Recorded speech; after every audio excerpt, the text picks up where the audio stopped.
ఓం శ్రీ విఘ్నేశ్వరాయ నమః. అందరికీ నమస్కారం. జామీ ప్రేమ్స్ యూట్యూబ్ ఛానల్కి స్వాగతం. అలనాటి ఆణిముత్యాల కార్యక్రమంలో ఈరోజు మనకు లభించిన ఆణిముత్యం అడవి దొంగ. 1955లో కె రాఘవేంద్రరావు గారి దర్శకంలో వచ్చిన సెన్సేషనల్ మూవీ అడవి దొంగ. ఇందులో మెగాస్టార్ చిరంజీవి, అందాల తార రాధా జంటగా నటించారు. ఈ సినిమాకు నిర్మాత చలసాని గోపి, ఈ చిత్రానికి సంగీతం చక్రవర్తి, ఫోటోగ్రఫీ కెమెరా కెఎస్ ప్రకాష్. ఈ చిత్రంలో కెమెరా ప్రత్యేక ఆకర్షణ, ఎన్నో రిస్కీ షాట్లను అవలీలగా చేసి తన గొప్పతనాన్ని చూపించారు ప్రకాష్. ఇక సంభాషణల విషయానికి వస్తే అగ్రశ్రేణి రచయితలు పరచూర్ బ్రదర్స్ తమ మార్కు ప్రతి డైలాగ్లోనూ కూడా కనిపించింది. ఈ అడవి దొంగ చిత్రం ఆ రోజుల్లో అయితే నిజంగా యువకుల్లో మంచి క్రేజ్ తెప్పించేసింది అన్నమాట. సినిమా చాలా అద్భుతమైన సినిమా ఇది. అడవి దొంగగా ఎలా తీర్చిదిద్దారు రాఘవేంద్రరావు గారు ఈ సినిమాలో చిరంజీవి గారిని అనేది ఒక ఆసక్తికరమైన విషయం. వీడియో పూర్తిగా చూడండి, మీకు తెలియని అనేక ఆసక్తికర విషయాలు చాలా ఇందులో ఉన్నాయి. నచ్చితే లైక్ ఇచ్చి సబ్స్క్రైబ్ చేయండి, మీ ఫ్రెండ్స్కి షేర్ చేయండి. ఇక వీడియోలోకి వెళ్దాం. కథ విషయానికి వస్తే గిరిజన గ్రామస్తులను దోపిడీ చేస్తూ వారి పంటకు సరైనటువంటి రేటు ఇవ్వకుండా తానే తక్కువ ధరకు కొని పట్టణంలో ఎక్కువ లాభానికి అమ్ముకుంటాడు అక్కడ భూస్వామి ఆయన రావు గోపాలరావు గారు. అంతేకాక అడవిలో కొంత ప్రాంతాన్ని తన గుప్పెట్లో తీసుకుంటాడు. అతన్ని ఆదర్శవంతుడైన దంపతులు ఎదిరిస్తారు. వాళ్ళు అంటే ఆ దంపతులు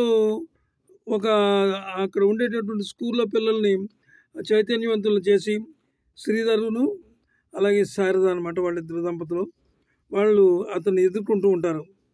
అయితే ఎదుర్కొన్న తర్వాత అంటే ఆ దుర్మార్గుడైనటువంటి ఆ భూస్వామి ఆ రావు గోపాలరావు ఒక మనిషిని చంపి అందులో అతని మీద అంటే ఈ శారద భర్త మీదకి ఆ నేరాన్ని నెట్టేసి అతను జైల్లోకి పంపించేస్తాడు. అయితే ఇందులో చాలా హైలైట్స్ ఉన్నాయి. ఇందులో రాధ చాలా అద్భుతంగా నటించింది. అప్పటికి రాధ చాలా చిన్న వయసు, మెగాస్టార్ గారు వయసు కూడా చిన్నదే. ఆయనకి 30 సంవత్సరాలు, ఈమెకి 20 సంవత్సరాలే. సినిమా కథకు అనుగుణంగా ప్రకృతి సోయగాల మధ్య షూటింగు తీశారు. ఇది చిరంజీవి ఏనుగుల మధ్య పెరిగే సీన్లు, రాఘవేంద్రరావు హ్యాట్సప్ చెప్పాలి, హయ్యెస్ట్ రేంజ్లో తీశారు. ఆ సీన్లన్నీ కూడా అతి సహజంగా తీశారు. కొన్ని సీన్లలో మెగాస్టార్తో మంచి హాస్యాన్ని కూడా పండించారు. రావు గోపాలరావు గారు, నూతన్ ప్రసాద్ వాళ్ళ పాత్రలు బాగా నవ్వించాయి. ఈ సినిమా నిర్మించే నాటికి చిన్నవాళ్లే వీళ్ళు, హీరోయిన్లు ఇద్దరు. ఈ సినిమా గుంటూరులో 164 షోలకి హౌస్ఫుల్గా నడిచి అంటే 5,05,074 రూపాయలు గ్రాస్ వసూలు చేసి చాలా అప్పుడు వార్తల్లో నిలిచింది ఈ సినిమా. అంత అద్భుతమైన సినిమా ఇది.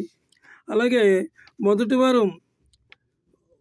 వారం రోజులకి కూడా గుంటూరులో 83,50,706 రూపాయలు వసూలు చేసింది. ఈ సినిమాలో హైలైట్స్ పరచూర్ బ్రదర్స్ రాసినటువంటి అద్భుతమైనటువంటి డైలాగ్స్ అన్నీ చాలా బాగున్నాయి డైలాగ్స్. ఇక ఫంక్షన్లో చిరంజీవి గారు ఇలా అన్నారు. ఏమన్నారంటే, ఈ సినిమా నాకు సూపర్ స్టార్డమ్ను తెచ్చిన సినిమా ఇది. నేను ఈనాడు మెగాస్టార్గా నిలబడ్డాను అంటే అందుకు నేను రాఘవేంద్రరావు గారికి కృతజ్ఞతలు చెప్పుకోవాలి అన్నారు. ఇందులో రావు గోపాలరావు నటన చాలా అద్భుతంగా ఉంది. ఆయనే మెయిన్ విలను. అయితే ఆయన విలన్ అయినప్పటికీ కూడా అన్ని పాత్రలు కూడా పోటాపోటీగా చేశారు ఈ సినిమాలో. అలాగే రాఘవేంద్రరావు గారు చాలా పర్సనల్గా తీసుకున్నారు. అంటే ప్రతిష్టాత్మకంగా కూడా తీసుకున్నారు ఈ సినిమాని.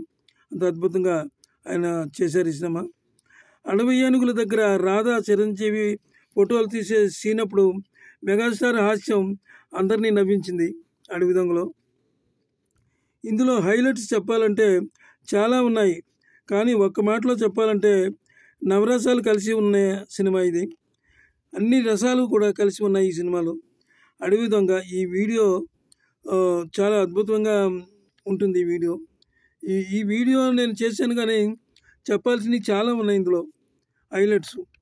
ఆ అడవిలో తీసినటువంటి ప్రతి షాట్ కూడా రాఘవేంద్రరావు గారు చాలా కష్టపడి తీశారు.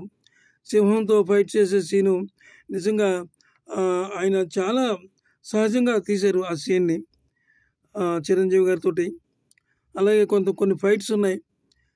ఈ రాధను కొంతమంది అక్కడ వాళ్ళు ఆమెను అటకాయించి ఆమెను ఇబ్బంది పెడుతున్న సమయంలో చిరంజీవి గారు వచ్చి చాలా అద్భుతమైన ఫైట్, అది చాలా బాగుంది ఆ ఫైటు.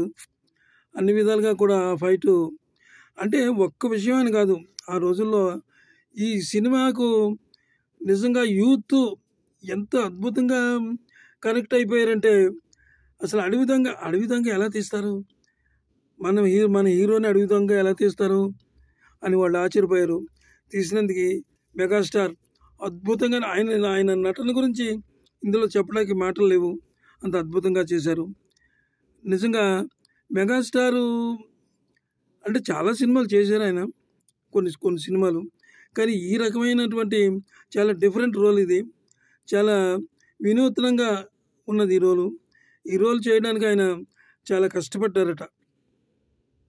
అంటే మూగగా మాట్లాడడం, ఆ లుక్స్, ఆ హెయిర్ స్టైల్స్, అవి ఇక మేకప్ విషయంలో అందరూ ఎంతో శ్రద్ధ తీసుకున్నారట ఆయనే రాఘవేంద్రరావు గారు సినిమా అనగానే ప్రతి ఆర్టిస్టులు కూడా ఆయన దగ్గర భయపడరు, ఎందుకంటే చాలా సోషల్గా తీస్తారు. ఇక ఈ సినిమా చలసాని గోపి గారు ఈయన ప్రొడ్యూసరు. ఆయన ఎక్కడ కూడా ఖర్చుకి వెనకాడకుండా ఏది కావాలంటే అది సమకూర్చి సినిమాను చాలా అద్భుతంగా రావడానికి సినిమా ఆయన ఎంతో సహకరించారట. ఈ సినిమాలో ఇక మీరు పర్చూర్ బ్రదర్స్ గురించి ఎంత చెప్పినా తక్కువే అవుతుంది. ఎన్ని సినిమాలు ఉన్నాయో వారి ఎంత అద్భుతమైన డైలాగ్స్ రాస్తారో అందరికీ తెలుసున్న విషయమే. ఈ విషయాన్ని గత చిరంజీవి గారి సినిమాలు చాలా మనకి చెప్తున్నాయి. అటువంటి అద్భుతమైనటువంటి సినిమా ఇది. ఈ వీడియో మీకు నచ్చినట్లయితే ఒక లైక్ ఇచ్చి సబ్స్క్రైబ్ చేసి మీ మిత్రులకి అందరికీ షేర్ చేయండి. అయితే చాలామంది మిత్రులు చూస్తున్నారు, వెళ్ళిపోతున్నారు, కానీ షేర్ చేయట్లేదు. కాబట్టి అందరూ కూడా మళ్ళీ నా స్పెషల్ రిక్వెస్ట్, దయించి వీడియో పూర్తిగా చూసినందుకు సంతోషం. అందరికీ నమస్తే, సెలవు, నమస్కారం.